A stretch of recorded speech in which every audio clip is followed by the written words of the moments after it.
ଚାଷୀଙ୍କ ମୁଣ୍ଡରେ ଚୋକଡ଼ା ଚଡ଼କ।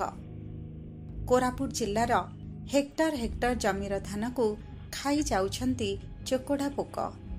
ଏ ବର୍ଷର ସମୟ ଅନୁସାରେ ବର୍ଷା ଟିକେ ହୋଇଥିବାରୁ ଚାଷୀ ଭାଇମାନେ ମନ ଖୁସିରେ ଥିଲେ ଏଥର ଟିକେ ଧାନ ଅମଳ ଖୁବ୍ ସୁନ୍ଦର ହେବ ବୋଲି। ହେଲେ ତାଙ୍କ ସୁନାର ସ୍ୱପ୍ନକୁ ଚୁରମାର କରିଦେଇଛି ଏଇ ଚୋକଡ଼ା ପୋକ। ଋଣ ବାଡ଼ି କରି ଧାନ ଚାଷରେ ଲଗାଇଥିଲେ ଟଙ୍କା, କିନ୍ତୁ ଆଖି ଆଗରେ ଧାନକୁ ପୋକ ଖାଇବା ଦେଖି ସମସ୍ତେ ଭାଙ୍ଗି ପଡ଼ିଛନ୍ତି। ମୁଣ୍ଡରେ ହାତ ଦେଇ ଚାଷୀ ବସିଛନ୍ତି। ଋଣ ସୁଝିବେ କିପରି? ଗୁହାରି କରୁଛନ୍ତି କିଛିଟା ସରକାରୀ ସାହାଯ୍ୟ ପାଇଁ। ସୁମନ୍ତ ସାହୁଙ୍କ ପାଇଁ ଓଡ୍ରା ନ୍ୟୁଜ୍।